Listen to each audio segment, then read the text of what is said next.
Hello there friends, CS News Live here. In today's video, Valve disqualified a team from RMR, new details on Niko's departure from G2, plus a bunch of other exciting news from the world of CS2. So without further ado, let's get straight to it. And I think we shall kick off today's episode with the Esports World Cup. Its organizers have announced that their next tournament will also take place in July and August of next year. The competition will feature multiple disciplines with an overall team ranking based on the results of all events, just like this year. What's also interesting is that earlier this year, ahead of the Esports World Cup, as a part of the esports development program, the Sheiks allocated a significant sum of money to the Spanish org called KOI, well, you know them, to develop rosters and launch new lineups in various disciplines. However, no new rosters were established and the org failed to qualify for the EWC. The program was originally intended to support teams in launching new rosters or returning to specific disciplines, building international lineups, improving their content, and hire new staff to enhance the content. I guess KOI didn't do that. It's likely that the Sheiks will continue to sponsor some teams, though which ones, it remains unclear for now, except for Team Falcons, who are essentially their flagship project. Speaking of the Sheiks, the results of annual Esports Awards have been announced, and unfortunately there weren't many winners from the CS scene. The only representatives of our favorite game were Pimp, who won the Best Analyst, Liquipedia recognized as the most impactful esports resource, and Team Liquid for their contribution to creativity in esports. As usual, most of the other awards went to Riot Games and CS2's main competitor, Valorant. Mobile Legends was named the best mobile game, while Teamfight Tactics took the title of the Breakthrough Game of the Year. The Best Rookie Talent Award went to Malrin from Team Falcons' Dota 2 roster. Interestingly, Falcons overall were also recognized for their results in the team rankings at the Esports World Cup, and none other than Ronaldo himself was presented at the event. Looks like we've got a new esports fan, maybe even Counter-Strike. How about to make a team entirely of footballers? Imagine Ronaldo, Neymar, Arthur Melo, Zinchenko, and maybe even Casemiro in one lineup.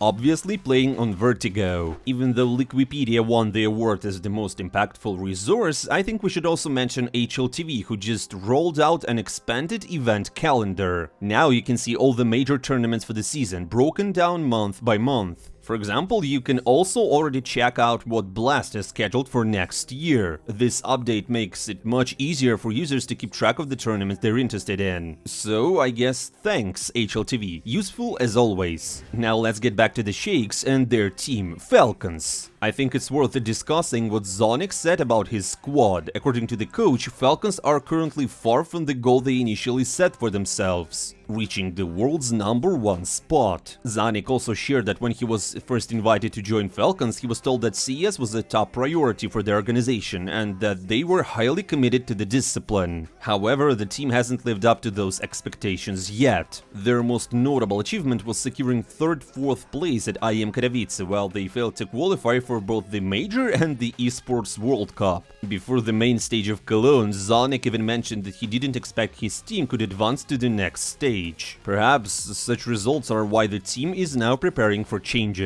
Speaking of changes in Falcons, let's move to the main story of the episode. We've got new details about Niko's transfer from G2 to Falcons. According to the latest reports, the player has already signed a contract with the org and will make the switch in January of 2025. Insider sources claim that G2 will receive over $1 million for this deal. The contract is reportedly for 3 years, and Niko is expected to become the highest paid player in the world. What's more intriguing here is that Niko could have ended up in any other top 5 team globally, but the Sheiks offered him the best deal. Insiders also mentioned that both organizations were fully aware of the transfer, meaning Niko didn't betray his team or break any rules, unlike Icy when he moved to Cloud9 or Stavn and Yabi. Once the news of Kovac's transfer hit the internet, people started speculating on who might be replaced. Innershine, the former analyst for FaZe and Mouse and the current assistant coach at Furia, suggested it is likely to be Madden. He will be probably benched. First, Maiden hasn't been performing at his best lately, and second, the rest of the players are either locked in with long-term contracts or have vital roles in the team. For example, Sun Pius is currently the best player on Falcons, and also the AWPer. Magisk has a long-term contract. Dupree joined recently, and in one of our previous videos we mentioned how Magisk's stats improved after Dupree's arrival. Snappy is the team's IGL, and Niko definitely wouldn't want to take the role of calling, as it would obviously hurt his stats, leaving Madden as the most likely candidate. Meanwhile, Nell, the insider, expressed that he'd love to see G2 pick up Zaiwu, Imfat or Sershin after Niko's departure, and go on to win the next tournament. On one hand, that would be pretty exciting, but I think Maus will do everything they can to keep their current roster intact. But if you thought that was the end of it, you're wrong. KRL posted that all the reports about Niko signing the contract are pure fake. But on the other hand, I know the guy, Anonymotum, who posted this. And I think I can trust him more than KRL. We used to work together a long time ago, so I'm kinda on his side. But honestly, people can be confused. And it's still kinda unclear whether Niko has actually made the move or not. But one thing's for sure, more details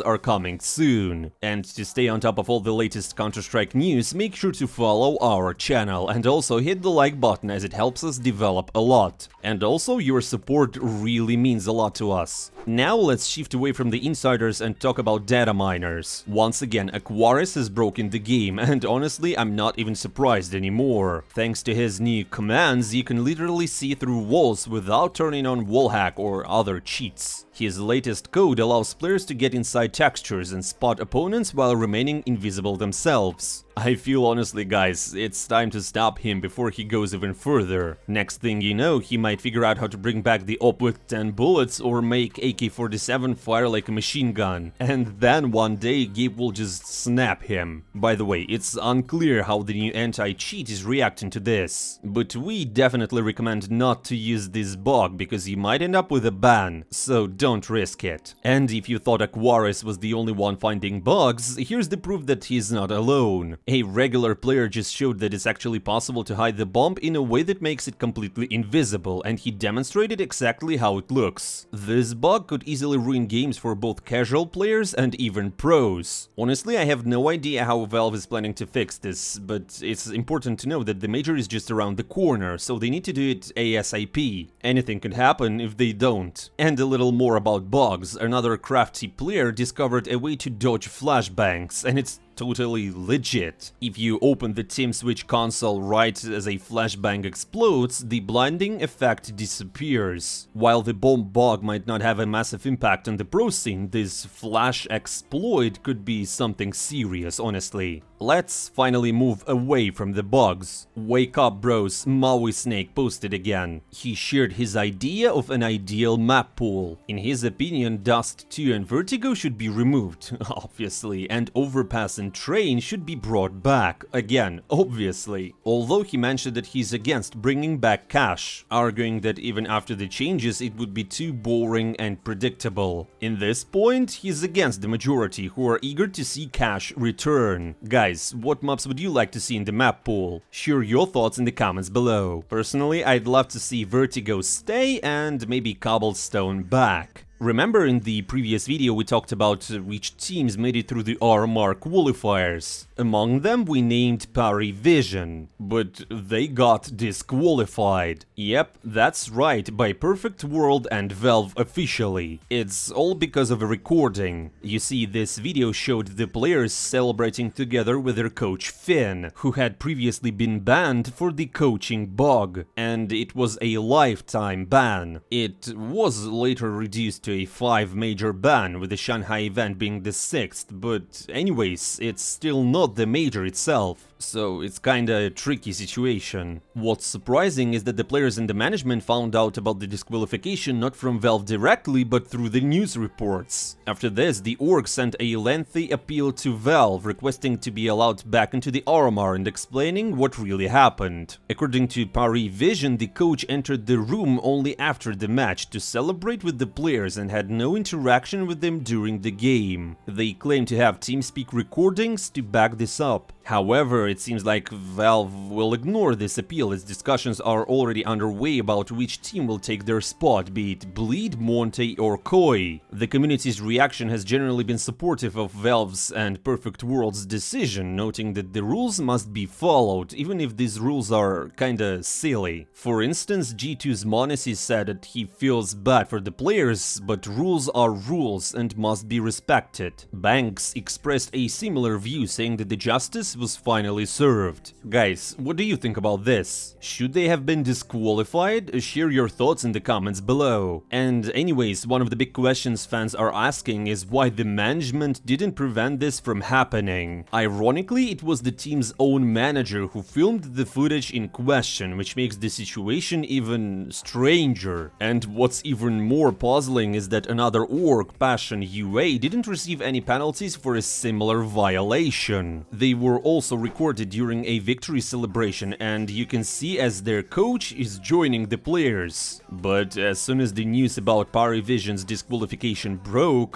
Passion UA quickly started deleting all the related videos from their social media. But guys, it's the internet, you can't delete anything from here. But it's still unclear whether they will face a disqualification as well or not. But my friends, that's all for today. Don't forget to subscribe to the channel, hit the like button and leave a comment. Also, I remind you about our Twitter account. Thank you for watching once again. It really means a lot to us. I'm not saying goodbye for a long time. See you soon.